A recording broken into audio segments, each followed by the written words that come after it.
Alhamdulillah. Jazakallah khair for having me on. My name is Shadeed Muhammad. I'm Muslim. Well, welcome. Right, as if I didn't know that. Got you. Alhamdulillah. I mean, I don't know where to start, man. You know what I mean? Like, I converted to Islam 1997. MashaAllah. I converted to Islam in prison, actually. And since then, it's been an arduous journey, man, honestly. I never thought in a million years that, you know, the day I converted to Islam, that I would end up where I am right now. So, like, you know, you don't plan for things like that. You know, this is just something that just, you know, as they say, some people just, you know, some people are born into greatness, and some people have greatness just thrusted upon them. And, you know, being in this position, you know what I mean, it is definitely a responsibility that I didn't necessarily ask for. But I'm here. This is where I am at this point. And, you know, just hoping that, you know, when it's all over, that when I stand before Allah subhanahu wa ta'ala, that I worked with the blessing that he gave me. Because everybody will be questioned about the blessings that God gives them, you know, and how did you fare with that blessing? So I'm just hoping that I did the right thing with what was given to me, you know. You know, so converted to Islam. I went to the Islamic University of Medina, you know, maybe a year after coming home from prison. I got married. My wife had my son, and then I got accepted into the Islamic University. 2001. Wow. So I left. I went to Saudi Arabia. I stayed there from 2001 to 2007. Graduated with you know, few things under my belt. You know, degree in classical Arabic language, as well as my takhassus, my, you know, specialty, which is hadith sciences. Nice. So return back to America and just kind of get in where I fit in, you know, and that came with, you know, a whole nother chapter, you know, volumes of, you know, trials and challenges and, you know, everything that comes along with that. You know, here again, nothing that I could have ever prepared for.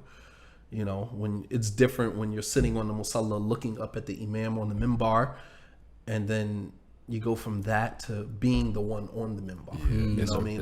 It's a pressure. Oh, please, man. Yeah, I mean, it opens so many different chapters in my life.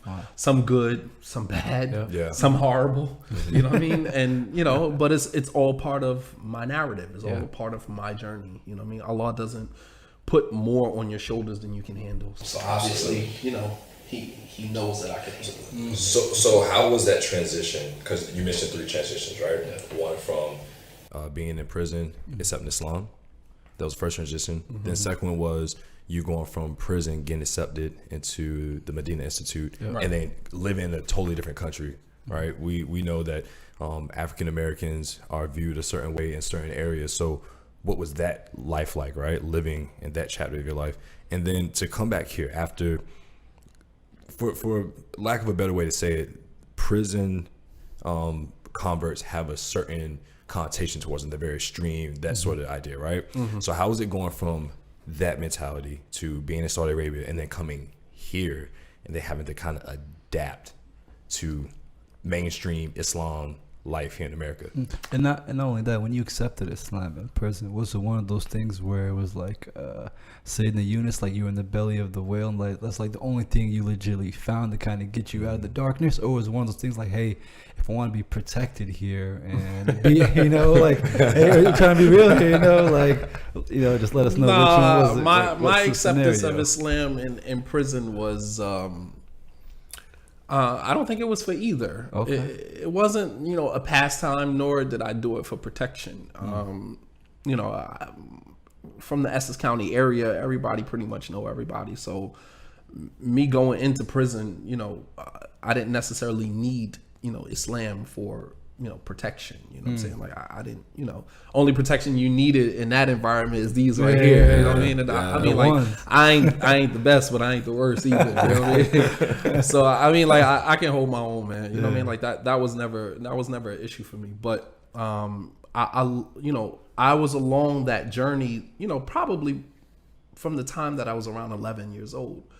I've always believed in God. I never really, I kind of disassociated myself from Christianity when I was around 11, 12. I just felt like there were a lot of concepts in Christianity that just didn't sit with my heart. My soul just didn't settle with it. You know what I mean? And that's just natural when you're trying to feed your soul something that it is rejecting. You're trying to feed it a concept, and it's not natural. Your soul is not aligning with that concept. So I just kind of walked away from Christianity altogether, and I just stuck with my belief in God. I believe in God, and then fast forward, there was a friend of mine who was murdered, and that kind of like there were God puts little things in your path, to kind of help steer you in a certain direction. Every day. When Allah subhanahu wa ta'ala really wants to guide you, he constantly puts little signposts in your life, little things that kind of, even though you want to go this way, these things are pushing you towards this direction, because that's the direction that he wants you to go. So there was a friend of mine, he used to rap with the Outlaws. His name was Gaddafi. That was like one of my best friends. We grew up together. Really? Yeah. His name is Yafeyu Fuller.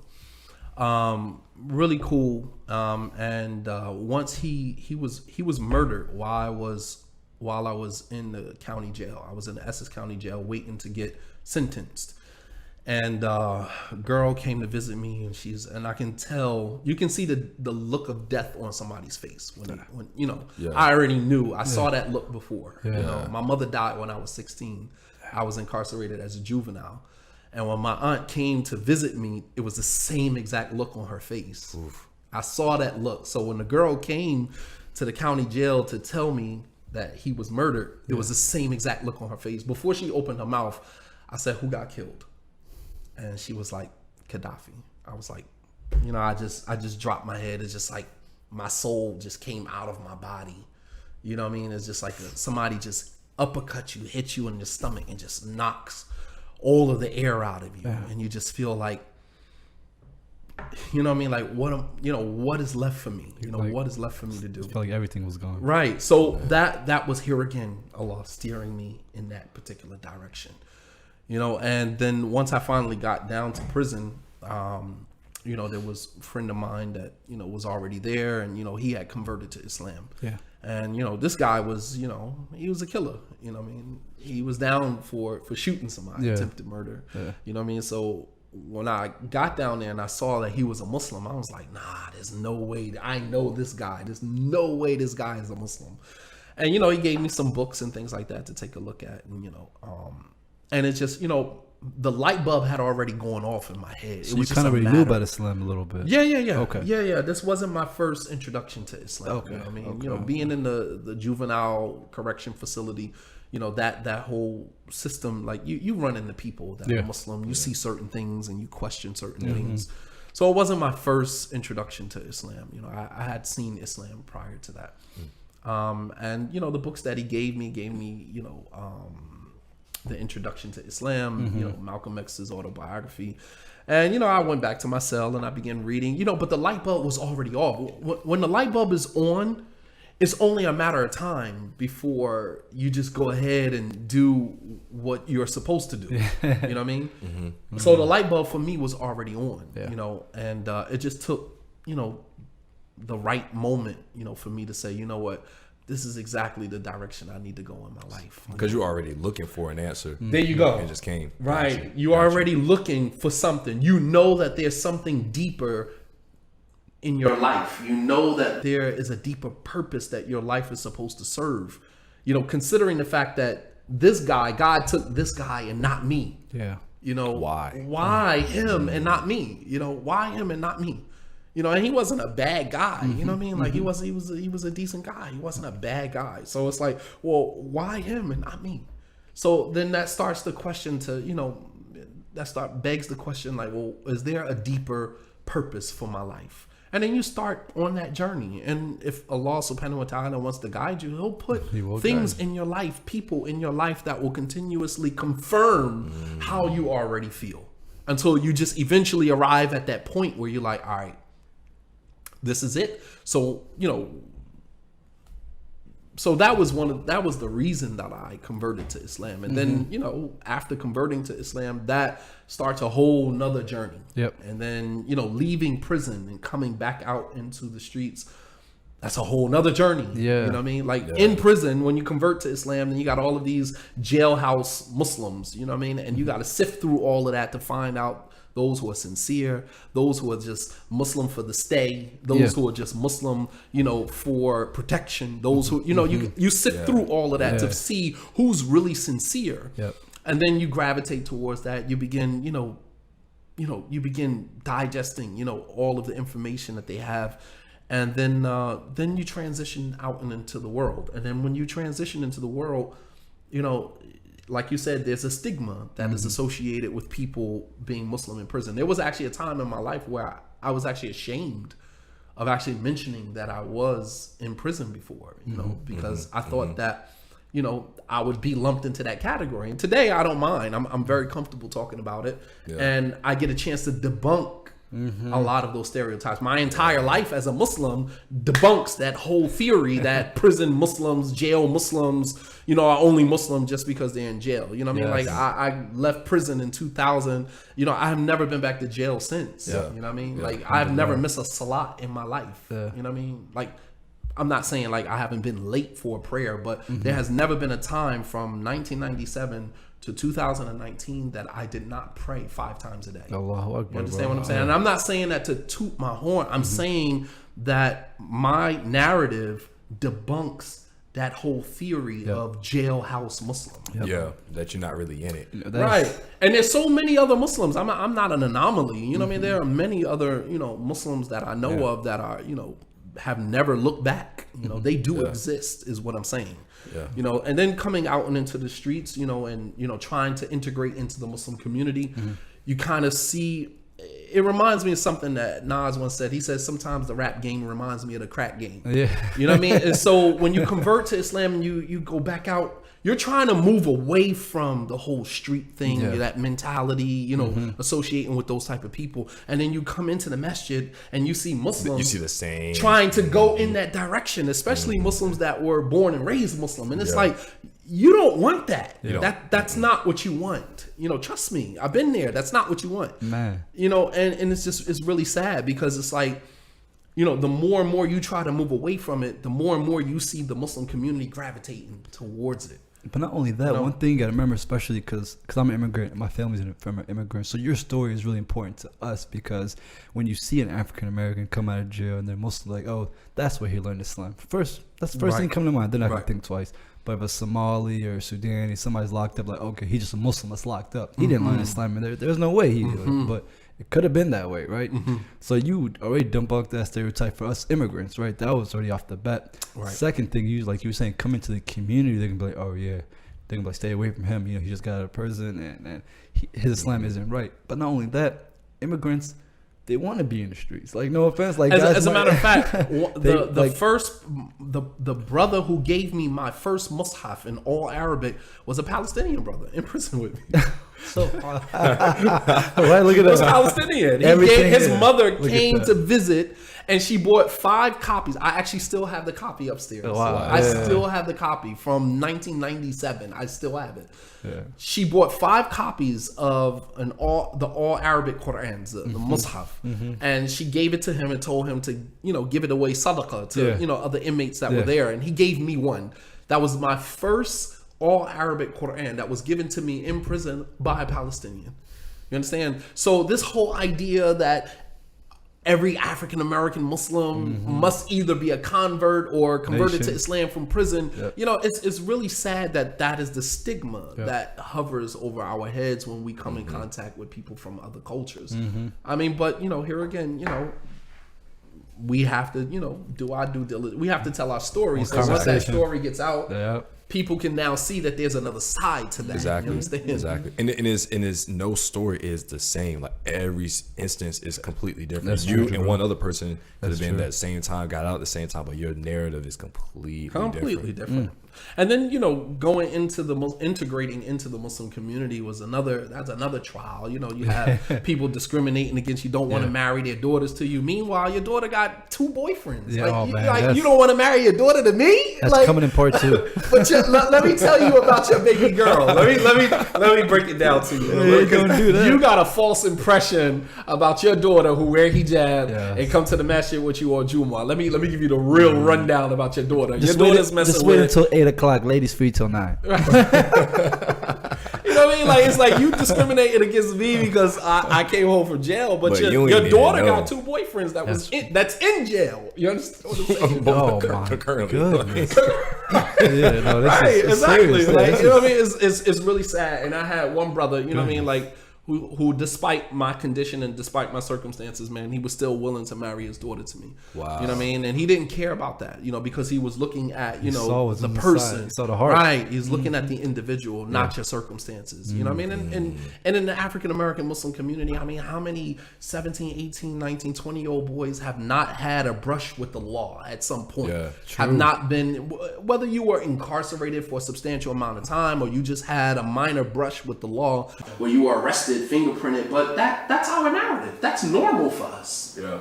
And then we become Muslim and it's almost like, oh, you're one of those Muslims. Like, don't separate the culture from, you know, like that's still... Because nobody else does it.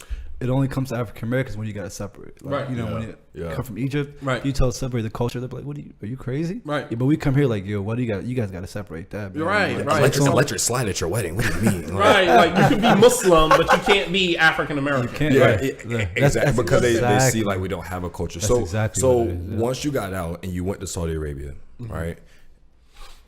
What did you take with you? Like of yourself, what did you take with you there?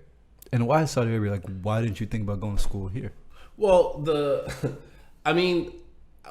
answer his question first. What did I take with me? Well, I'm gonna tell you what I didn't take with me. I didn't take the same. My first day in Saudi Arabia was not anything like my first day in prison.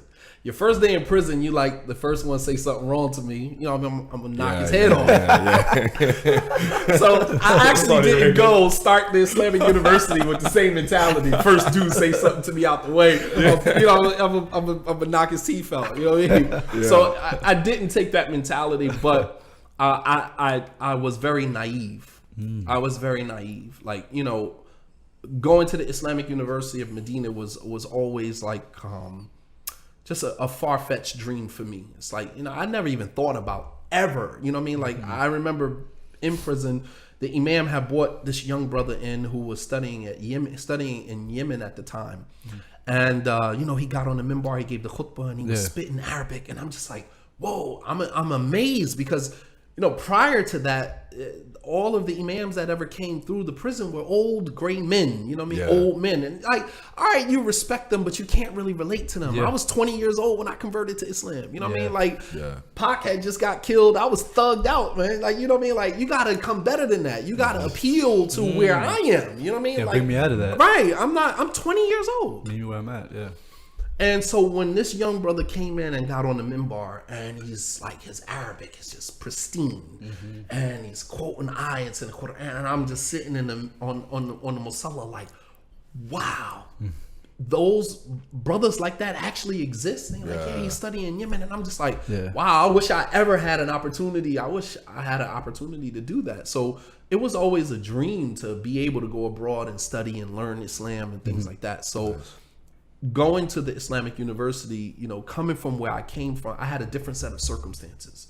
So when I got there, my outlook on the whole Islamic University experience was completely different than a lot of the other younger brothers that was there. I don't think that there was one person there that had my circumstances. Yeah. There was one Spanish brother. I don't want to call his name out, but there was one Spanish brother, and most of you guys know him. He's an imam, mashallah. But he was also, come from a similar situation from where I came from. But I don't think that there was anybody else that was in the Islamic University at that time that had my circumstances. Was in prison for 5 years and come home for a year and then gets accepted into the Islamic University. So I was a very unique situation. And when I got there and I saw how the students there were interacting with one another, I was mind blown. You know what I mean? You come from jail, you have this very idealistic outlook on Muslim brotherhood, the community. You know what I mean? Like my experience in prison. You think it's gonna be like all goody right? All Kumbaya. We all gonna hold hands and we're all brothers. We're all gonna pray together and touch toes. Like, nah, they don't want such a feat. It was the total opposite. You know what I mean? It was for the most part. I'm not saying that the brotherhood didn't exist, but my experience with brotherhood on the outside of prison was completely different than my experience with brotherhood on the inside of prison. Brotherhood on the inside of prison was like, man, I'll die for you. I'll shank somebody for you. You know what I mean? I'll hurt somebody for you. I mean, like, Muslims, in the prison where I was at, Muslims had a big fight with like the Bloods. Yeah. You know what I mean? Because a Blood, did something to a Muslim, Muslims, and it was like a huge fight. On the big yard, you know what I mean? And on the outside joint. In the yard, it was serious. You know what I'm saying? Like, that's the type of brotherhood that I came from. And then to come out into the Muslim community where you're like, all right, well, everybody's all brothers and it's all good. And it's just like, these people actually hate each other. These people actually hate each other. These people actually make dua against each other. These people actually boycott one another and don't give salams to one another. And I was like mind blown. He was like, I'm like, what in the... Here again, sometimes the rap game reminds me. I'm just like, this is taking me back to a place that I am trying to get away from. You know what I mean? The jealousy, the envy, the hatred. I'm just like, whoa. That's my block. That's your block. So what'd you do? So what was your reaction? What'd you do? My reaction was is the same as it is today. I'm one of those people, like I'm not a follower. So I'm one of those people as I look at a situation and then I decide, where I fall in, and I usually fall in the middle. I usually don't take this side or that side. I usually cut my own path and I usually walk that path myself. I've been like that my entire life. So seeing the situation, I kind of, at the beginning, I kind of dipped my toe in it. You know what I mean? The whole Salafi, attending the lectures of sheikhs and, and I did it for my own gratification. It wasn't to be a part of a clique because I never clicked with any of them brothers. I've always... From the time that I left prison all the way up into this very moment that I'm speaking to you guys right now, I've always felt like I did not belong in the Muslim community. I've always felt like, even right now to this very moment, I'm a loner. I really feel like I don't belong. In any Muslim community. And in any circle, you know what I'm saying? Like I don't belong. Well, meaning, what about the younger Muslim community? Let me Welcome explain. To the family. So I mean, I really felt like for years, like, maybe, and that could have been shaitan, just, kind of riding a wave, see me in a state of confusion. And got you in the headlock, right. But I felt like, all right, I'm not really with this because this is corny. This whole boycotting this brother and not giving salams to this brother. That's childish stuff. That, you know what I'm saying? Like, I didn't even move with people like that before I became Muslim. Like I'm not going to convert to Islam and move with people like that. So I used to see these guys in the hallway. I used to walk right past them. I ain't even give them salams. And this is where this whole idea, he's arrogant. He thinks he's this. And I wasn't arrogant. I mean, obviously I have a cockiness to me because of the environment that I come from. Like, in prison, if you want to be respected, you have to have some level of cockiness, especially looking the way that I look. You know what I mean? Pretty boys get tried. They try your chin real quick. You know what I mean? So I had to be overly aggressive. You know what I mean? I had to be overly aggressive to prove that, because if you saw me in a crowd of people, I would probably be the first one you say, I'm going to test him. You know what I mean? So I had to make it seem like I'm the one you don't want to test. Yeah. You know what I'm saying? You're the crazy guy in the right. And you can ask anybody that I rocked with, before I became Muslim. I was a wild kid, man. I had to be. Yeah. You know what I mean? I had to prove. I had a point to prove. Yeah. Whereas somebody who doesn't look like me, he don't really have a point to prove. You're gonna think twice before you try his chin. Yeah. But the pretty boy over here, I'm gonna try him because I know he can't fight. I know he a sucker. You know what I mean? Yeah. So I had to prove a point so that. That was my defense mechanism. Mm-hmm. So when I got to the university and I saw what was going on, I'm just like, that's corny, man. I'm not a part of that. Yeah. And then you had on the other side of that, some stuff that was really legitimate, like really corny stuff, cornball stuff that, dudes was doing on this side as well. And I just felt like I'm not, as Allah says, I hate to use the example, but Allah says about hypocrites in the Quran, they're in between. They're neither of these or neither of those. And I was like that. I'm not a part of that. I'm cool with you, but I don't really rock with y'all like that either. Because y'all cornballs too. Thanks everybody for watching the clip from this excellent episode. If you guys loved it, make sure you guys go and subscribe. So over in this area. And if you guys want to watch more of these clips and full-length videos, you can go right over here. Alright. Salam. Watch a video.